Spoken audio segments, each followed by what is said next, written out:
Tonight on the Late Debate, is it game over for the Prime Minister? As furious MPs force Starmer into another U-turn, will the Mandelson files spell the end of his time at Downing Street? Also tonight, can a shake-up of the leasehold system stop sky-high bills? We were told originally it would be about £4,000 and this has now increased to £43,000. Will merging police forces help cut crime?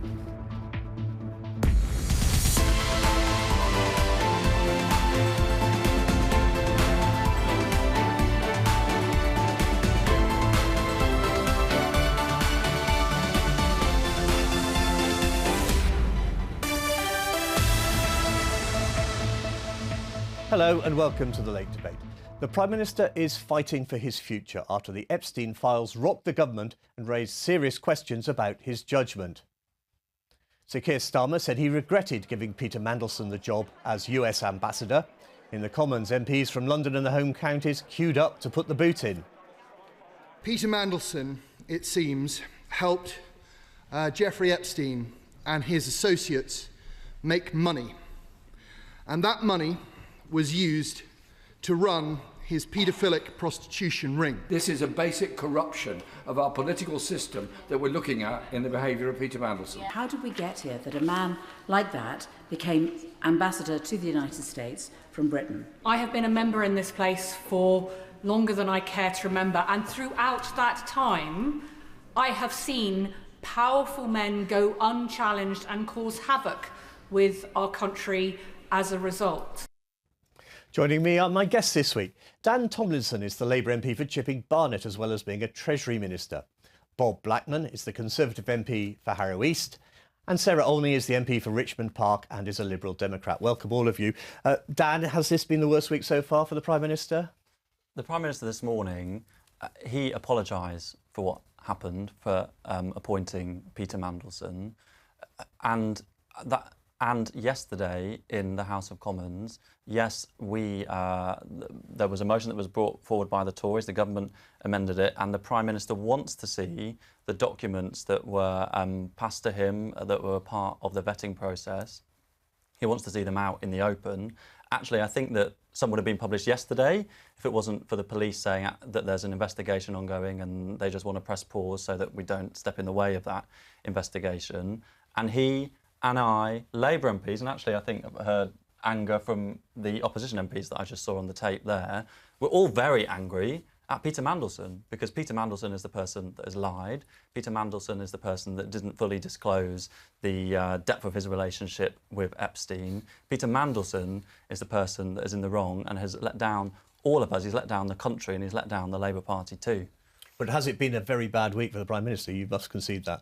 Well, the Prime Minister this morning was trying to set out, yes, he set out some remarks on the Peter Mandelson appointment, but we're also trying to make progress as a government on the good things that we need to do for the people of this country. He was talking about the investment that we're going to make in towns and cities across the country this morning. I, as a Treasury Minister, have been focused on what we can do to get our economy growing. We're seeing interest rates are coming down in the UK. They've been cut 6 times since Labour OK, but this is obviously office, distraction. Sarah, how much does this bring into question the Prime Minister's judgment? Well, the Liberal Democrat leader, Ed Davey, has been today, he's been calling for a vote of confidence in the Prime Minister, because I think it's not just about the documents that are going to be released to the Intelligence and Security Committee. The Prime Minister admitted himself at PMQs yesterday that he knew when he appointed Peter Mandelson to be the UK's ambassador to the US, he knew that Peter Mandelson still had an ongoing relationship, still had contact with Jeffrey Epstein. And that was at a time when Jeffrey Epstein had already been convicted of soliciting sex with a minor. So, and he knew that. And I think, you know, we all want to hold Keir Starmer to account for what he says he knew and for what he did, which was he still went ahead and appointed Peter Mandelson as the ambassador. Apologised this morning. And I know that Ed Davey likes to find ways to get in the news, and that's fair enough. This time he's not in a wetsuit. But the idea that we need that vote in the House of Commons when we have Labour has 400 MPs, we have a significant majority, we've got MPs that are united behind the Prime Minister and behind the fact that this government needs to focus on delivering for the people of this country and the people of this city. Bob, you were at the dying days of 3 Conservative governments. Well, indeed. Does it feel like that? No, well, the collective gasp that went round the chamber yesterday when Kemi forced the Prime Minister to admit that the briefing material that he'd been given actually pointed out that Mandelson had maintained his contact all the way through. Yet he still went ahead and appointed Mandelson to arguably the most important ambassadorial job that there is for the UK. That judgment, and it goes to the heart of the Prime Minister's judgment on making this decision. He knew what was going. This is a man that had been sacked from cabinet twice, was clearly someone who was out for personal gain, yet the Prime Minister still appointed him. Just a few it's weeks, astonishing. Just a few weeks before the US President was set to come to the UK, when the information came to light, the Prime Minister sacked Peter Mandelson. We're taking away his status as a Privy Councillor. We're going to get rid of his titles in the Lords. The Prime Minister's really clear, and I know this from working with him personally, he is in politics to serve the public, to make sure that we can improve things for the people of this country. This is a distraction. What's happened? It's not a distraction. This goes to the heart of, can we trust the Prime Minister? Can we trust his judgment? And what kind of values does he have if he appoints somebody to be the UK's ambassador to the US? When he knows that he maintains contact with a convicted paedophile. He fired him. He already knew that. He already knew that. Let's remember, the Prime Minister, as leader of the opposition, was calling for Boris Johnson to step down on Partygate. Now, this is a threat to national security, our international trade arrangements, and this is the judgment of the Prime Minister. If he's not going to be labelled as a complete hypocrite, he should be resigning this weekend. And equally, his Chief of Staff, who, of course, is one of Mandelson's acolytes, who did all the work to make sure that Mandelson was chosen as the ambassador.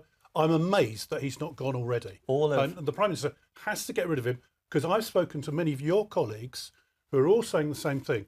This guy has got to go. This is your mainstream Labour MPs, not on the outskirts. But this is why we need a vote of confidence in the Prime Minister. We need to test the will of the House. Do they still support the Prime Minister? There's a large Labour majority. It's probably not actually going to see the removal of the Prime Minister. Here is the key issue. We need to see that. So here is the key issue.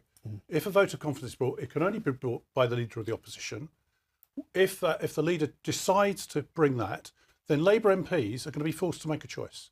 They're either going to have to back the Prime Minister or disappear, or they're going to have to troop into the lobbies with us against the Prime Minister.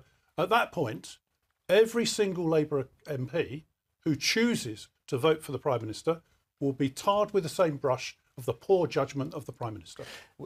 We are going to see when these documents are published, and as a result of the vote in the House of Commons yesterday, there's a process that's ongoing, I'm sure, even today, between the Cabinet Office and the Cabinet Secretary and the Intelligence and Security Committee in the House of Commons that will mean that all of the relevant documents are published, notwithstanding the independent judgment of the Security Committee about some that are in relation to things that it wouldn't be right to be published for security reasons. And when those documents are published, I am confident, because I trust the Prime Minister when he says that over and again he was lied to, and he was lied to again. So the Prime Minister wanted those documents to be published yesterday. Some of them is my understanding. They didn't get published because of the police, but I'm sure that they will be published. Can I just ask you briefly, does this not raise questions about the Prime Minister's judgment as a lawyer? He's supposed to be able to ask the right questions. He knew about Epstein and Mandelson's friendship. He clearly didn't ask the right questions. The moment that these details came to light, it was a few hours later that the Prime Minister sacked Peter Mandelson as our ambassador. And as I've said, we're taking away his status as a Privy Councillor. We're taking away his title in the House of Lords. This is a man that came into politics for public service, and he wants to focus on, and this government wants to focus on, making sure that we can continue to improve things for the British people. We've seen wages, increasing. Will he survive this? Keir Starmer has got the confidence of the Labour Party. MPs up and down the country were elected in seats like mine, in Chipping Barnet, in places that had never elected Labour MPs before, because the public wanted to see change. They wanted to see increase in their living standards, which has happened. They wanted to see improvements in their public services, which are happening, with waiting lists falling across the country. They're falling in my patch. I reckon they might be falling in your constituencies too. And that is the change that we are making. Let's move on, because as many Londoners and homeowners in London will know all too well, if you're a leaseholder, life can get expensive. So will a promised shake-up by Labour bring a bit of financial relief? The government is planning to cap ground rents and make it cheaper and easier to extend leases. There are going to be protections too for service charges, which can be a nasty surprise. We were absolutely shocked. We couldn't believe, firstly, that we were told originally it would be about £4,000 and this had now increased to £43,000. We were worried about how we would afford this. Bob, is it cut and dried? Leaseholders are the good guys and landlords the bad guys? I think my concern about the draft bill that's been produced is it's too timid. The reality is that we've got a clear concern where leaseholders are being ripped off. Particularly, we've gone through the whole scandal, obviously, remediation of unsafe cladding and fire safety. I think the government is welcome that they're coming forward with a bill. I think that bill has to be considerably enhanced. We've got through the excuse now of new houses should never have been leasehold anyway. I mean, that's gone. But now we've got new flats. But we then have to consider what happens to the people that are in flats with leases already. Now, I have every respect, actually, for Matthew Pennycook, who's the minister responsible. He's done a lot of work on this for a long time. But the reality is that I think the government is being too timid. We've got to go much further. We should have peppercorn ground rents, and indeed concerns about what happens when major repairs are required to blocks of flats, because that's when leaseholders can really get fleeced. Your manifesto promised to end the feudal system. The allegation is that the slow pace of change is because the Treasury is blocking it, your department. Well, this has been a tricky one. My understanding is that the legislation that was passed in a rush at the end of the last Parliament basically wasn't all right, and that one of the jobs that Matt Pennycook has had to do, I also think as a good housing minister working on a really hard and big brief, is to tighten up some of those challenges. And we have come forward with this really significant proposal to cap these ground rents at £250 a year. This affects a lot of young people. A third of the properties in London are leasehold. But just in my constituency this weekend, I was hearing from some older people who are living in a sort of shared flat area that's managed by one of these companies, where their ground rents have been going up and up and up, and they'll save hundreds and hundreds of pounds a year because of this change. It's a really significant change, and it's one that has been welcomed by my constituents, and I'm sure will be welcomed by viewers who live right across our city. Dan says a third of his constituents are leaseholders. I'm sure you have a lot in your constituency. I do, yes. Do you get horror stories in your mailbag? Absolutely, and it's the ground rents, the doubling of ground rents, and that, you know, very quickly racks up to like really, really significant charges. Exactly as Bob was saying, leaseholders being given massive bills for works.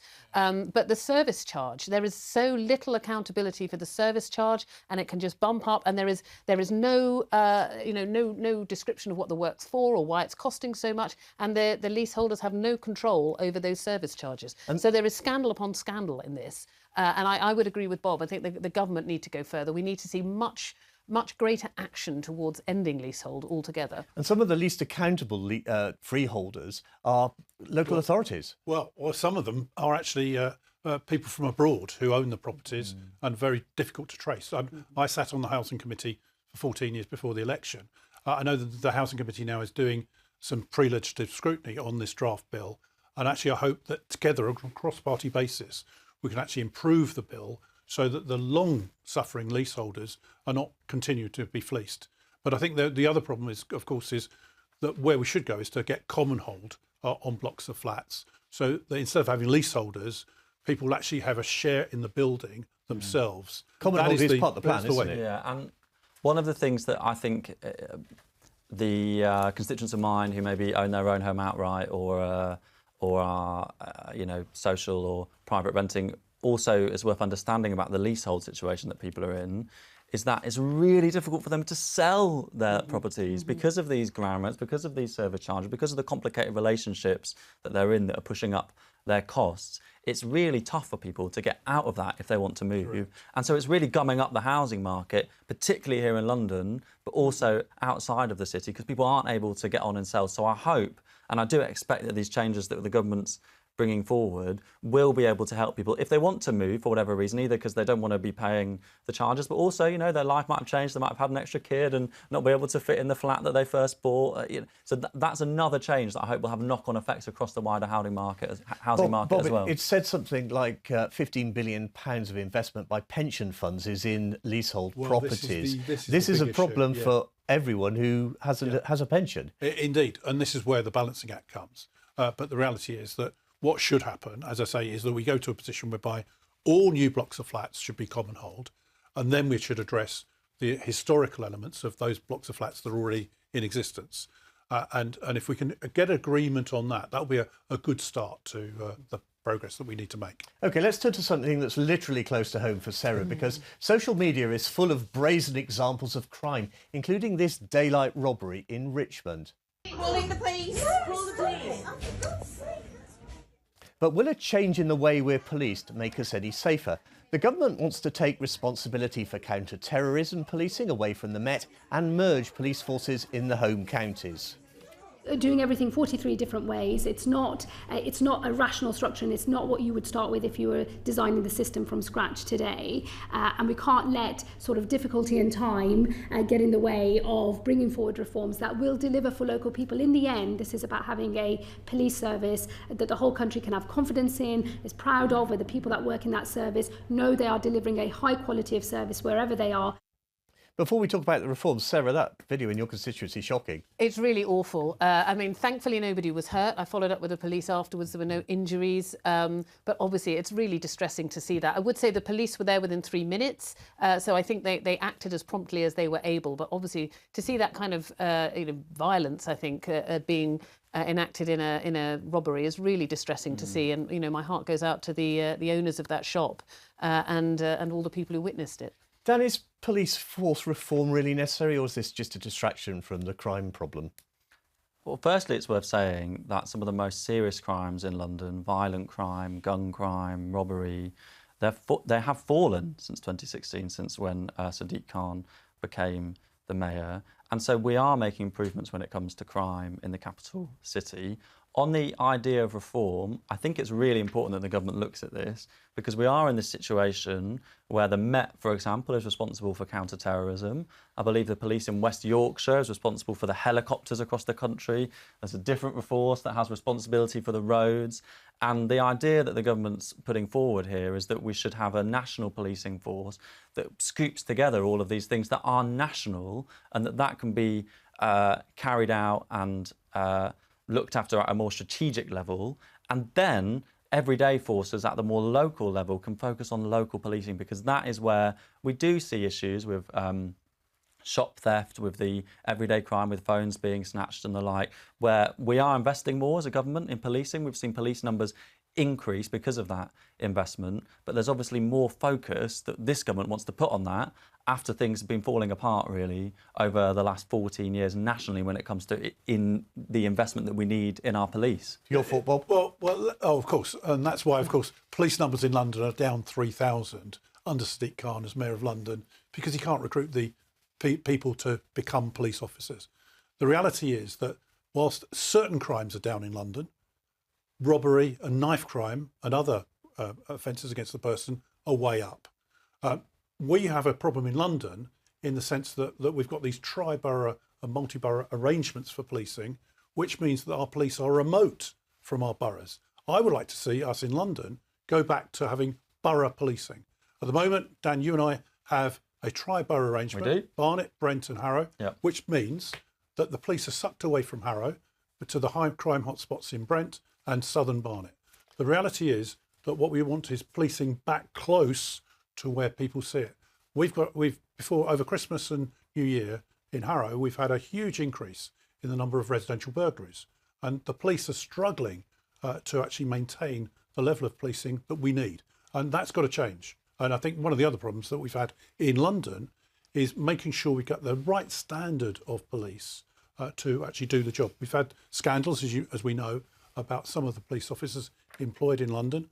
That's got to change as well. Do you think the police force needs reforming, or are there other ways to tackle the problems that face ordinary Londoners? Well, I think what we really need to see is more neighbourhood policing, and exactly what Bob was saying there, you know, more police in their local communities. And the mayor made a commitment that he would keep a police station front counter open in every borough. And he's just announced he's going to close the only one that we have in Richmond Borough. The one in Kingston Borough is going to have reduced opening hours. So, you know, the things that people really want to see that will give them reassurance, that will help our local forces to really respond to the kind of crime that we've been seeing in Richmond is gradually being taken away. So, the wider plan for the country, I think there'll be some good things in that, but we've got to make sure that police remain in the local communities, delivering for local communities and able to respond to crimes like we've just seen.